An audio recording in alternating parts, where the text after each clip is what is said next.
For the next few minutes, you will witness some highlights of a spectacular and decisive operation. A few brief flashes on the screen will bring you the end product of years of training and planning and construction. The aircraft you will see took decades to develop. The men who jumped from them had to become experts in a matter of months, and they did. The operation was a great success. It saved thousands of American lives that might have been lost in bloody frontal assaults. But as you will see, we had to pay the cost of those saved lives in broken gliders, parachute silk, aviation gas, and 1,000 other items of supply and equipment. This is not a war that can be won by dollars and cents alone, but neither can it be won without dollars and cents. The money for gliders and parachutes, yes, and for bandages, come partly out of the war bonds you buy.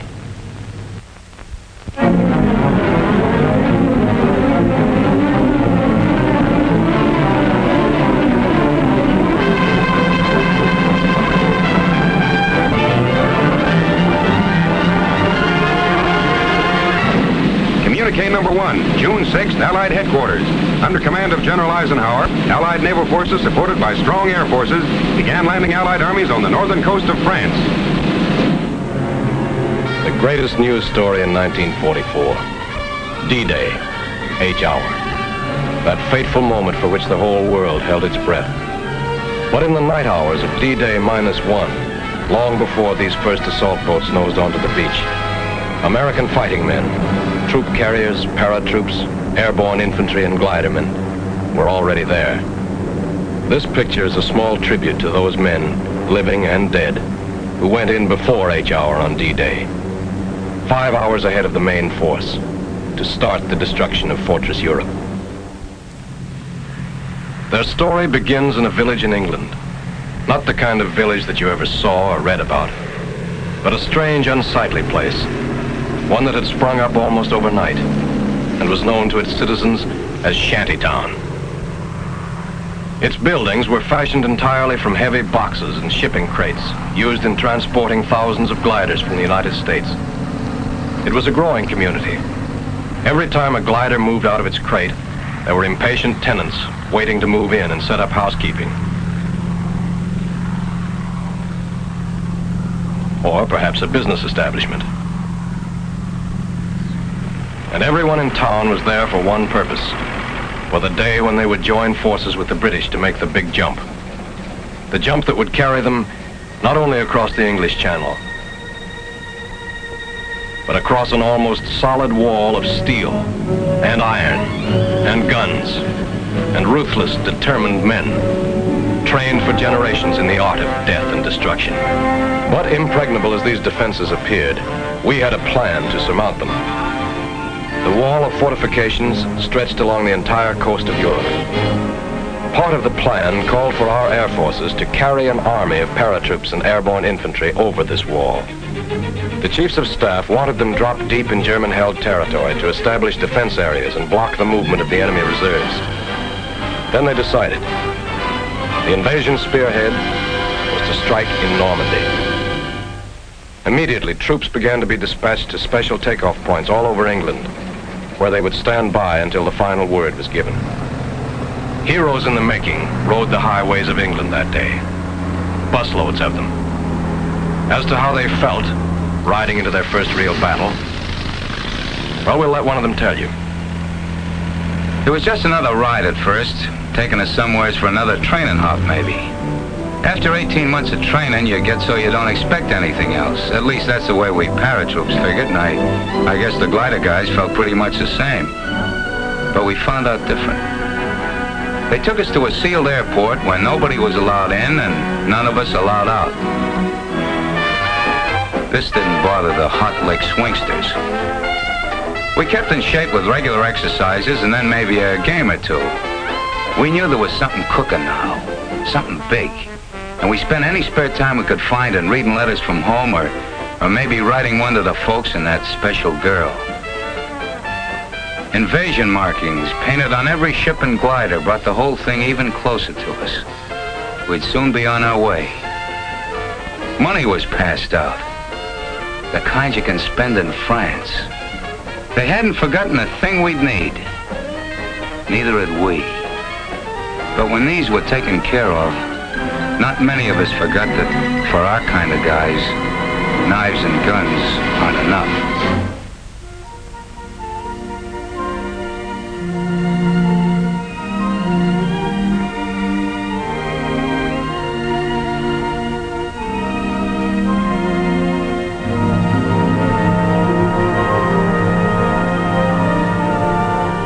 Now we were really ready.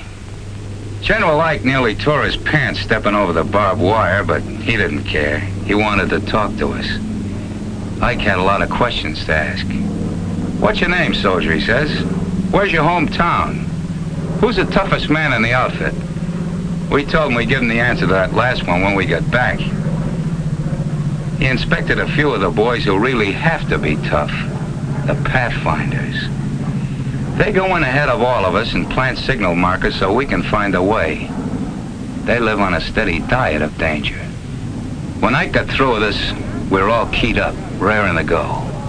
And then it was time. Most of these men had never seen real combat, but remember them. Look at their faces. They've seen plenty of action since. They're the boys of the 82nd and 101st Airborne Divisions. The men who faced von Rundstedt in Belgium, stopped them cold at Bastogne and Stavelot.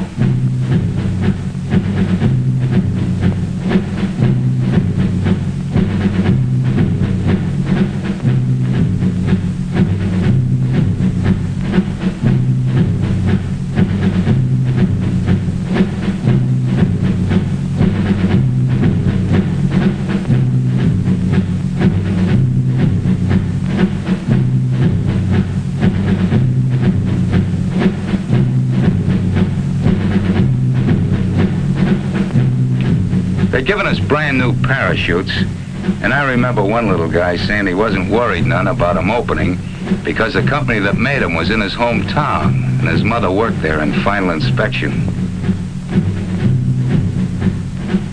A few of the outfits got the idea they ought to show the Germans we had Indians in America. Here they are. Indians from the Loop, from Back Bay, and the Bronx. Climbing into the ship, some of us were loaded so heavy that we had to be shoved on board by the others or we'd have never made it.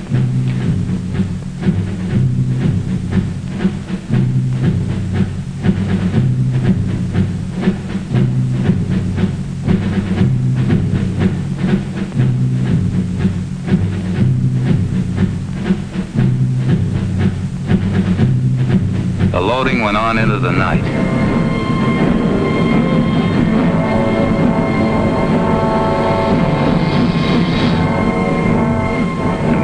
Places and ready long before takeoff time. Then we heard the roar of engines as the Pathfinder ships began hopping off.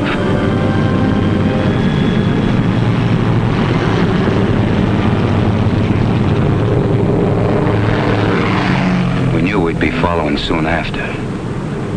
That takeoff was something I'll never forget. Sure, we'd all made a lot of training hops, but this was different. Like the first time you ride a bicycle, only with a whole lot farther to fall if anything goes wrong.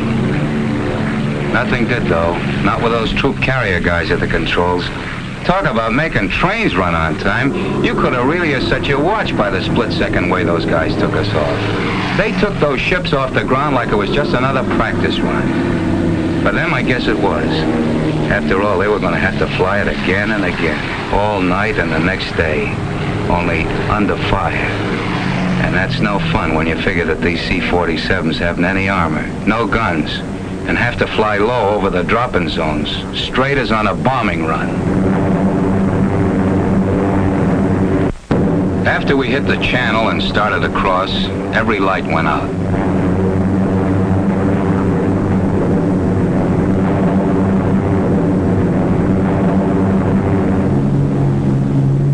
We had no idea where we were when we got the order to stand up and hook up.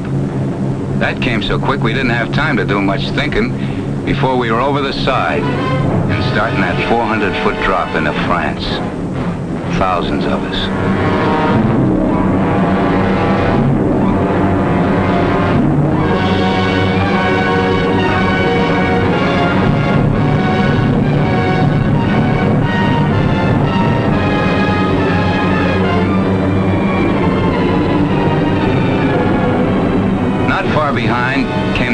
bunch of gliders.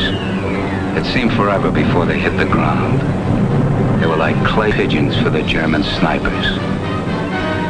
The glider pilots really had their hands full bringing those babies down in the dark that way. There were darn few signal lights to help them find their way. The Germans had caught a gun with crossfire almost from the minute they'd set down. They had to do their work lying flat on the ground. But those gliders got down. And the troops and guns inside them got into the fight. The pilots fighting right along with them. I guess we did plenty of damage that night. Yes, they did plenty of damage. Blocking road junctions, knocking out bridges, capturing fields for airstrips, and all the while, out in the channel behind them, Navy guns kept slamming away at the beaches, softening things up for the big push that would begin at dawn, clearing the way for the biggest invasion in history, the greatest movement of men and supplies.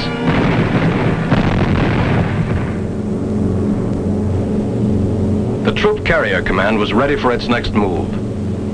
They had massed hundreds of British and American gliders in preparation for the most gigantic aerial towing job ever attempted. Each held a full cargo of jeeps and guns, and the fighting men to use them.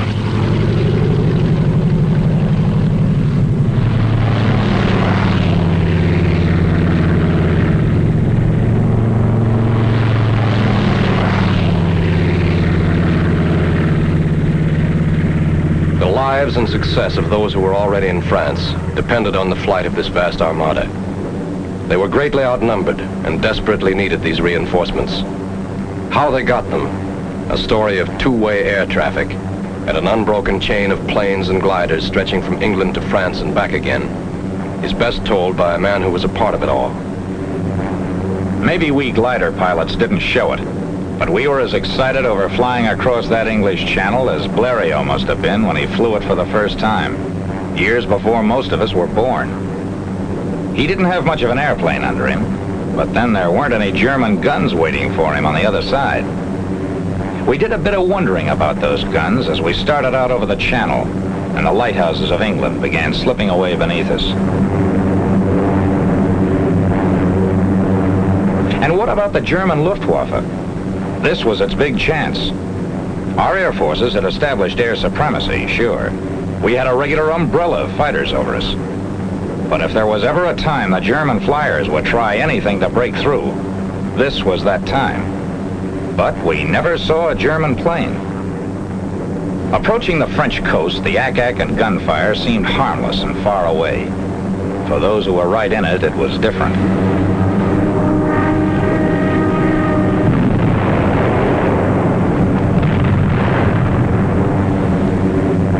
It gave us a feeling of pride to be a part of it all, looking down at those men on the beaches of Normandy.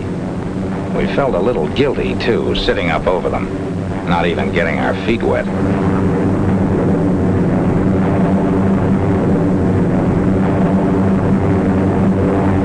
The Germans flooded entire areas to slow us up if a beachhead was established. We kept watching for those who had gone in during the night, but we only saw their parachutes. There was no sign of them.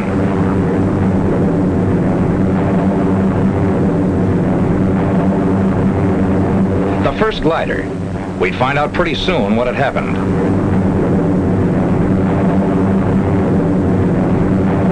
Cut loose. Roger. So long.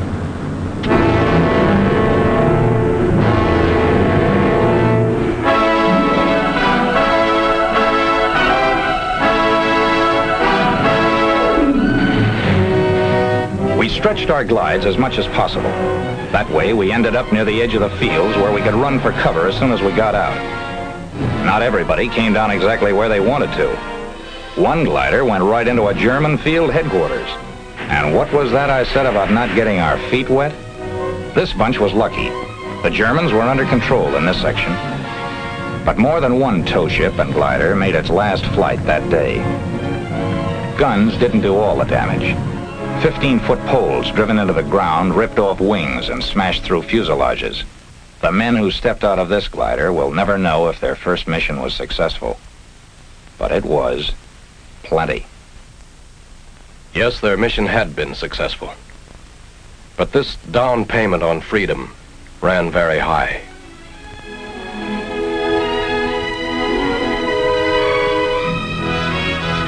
These broken wings served the highest purpose. They carried an army into Normandy. An army which spearheaded the Allied invasion, carried the fight for freedom right to the front door of those who had challenged it. A ring of steel and iron and guns and determined free men was closing in. Months and miles of battle lay ahead, but D-Day -1 was the beginning. Okay, troop carrier, where do we go from here?